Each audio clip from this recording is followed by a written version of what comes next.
Auto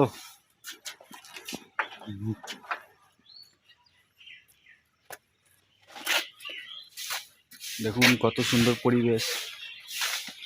আমি আর দীপঙ্কর দাঁড়িয়ে আছি এত সুন্দর পরিবেশে, মন মুগ্ধ করার মতন পরিবেশ। কোনো ভোলেজি আছে? চলুন আপনাদেরকে ভোলেনাথের দর্শন করিয়ে দিচ্ছি।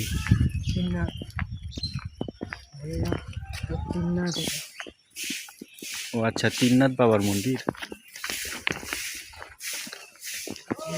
এই যে বন্ধুরা, এখানে আপনাদেরকে ভালো করে দেখিয়ে দিচ্ছি তিননাথ বাবার মন্দির।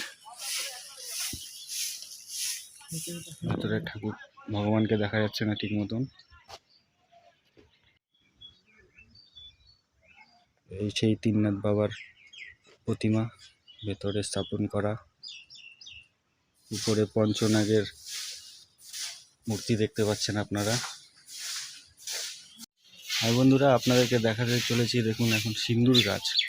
কোনোদিন দেখেছেন কিনা জানি না, আমার সামনে এটাই সিন্দুর গাছ। দেখুন মনে হচ্ছে এগুলোই সিন্দুর। সিন্দুরগুলো দেখুন, এগুলো। তবে জায়গাটি খুব চমৎকার, বিভিন্ন টাইপের ফুল আমার সামনে ঘিরে আছে। এখানে এই সমস্ত জায়গায় আসলে আপনাদের মন শান্তি হয়ে যাবে একদম।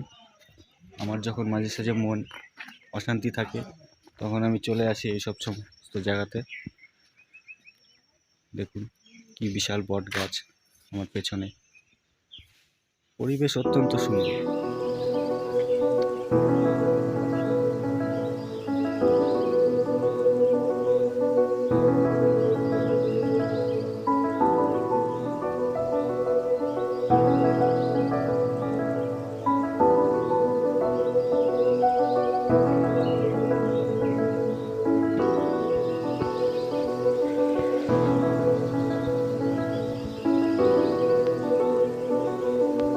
আরেকটি কথা বন্ধুরা, এই মন্দিরটি অবস্থিত আমবাড়ি ব্যারেজের পাশেই। আপনারা যখন খুশি তখন শিলিগুড়ির থেকে প্রায় 20 মিনিটের রাস্তার মধ্যে আপনারা চলে আসতে পারেন। অবশ্যই আসুন, জায়গাটি খুব সুন্দর, আসলে মন ভালো লাগবে। ধন্যবাদ। এই ব্লগটি আমি এখানে শেষ করছি।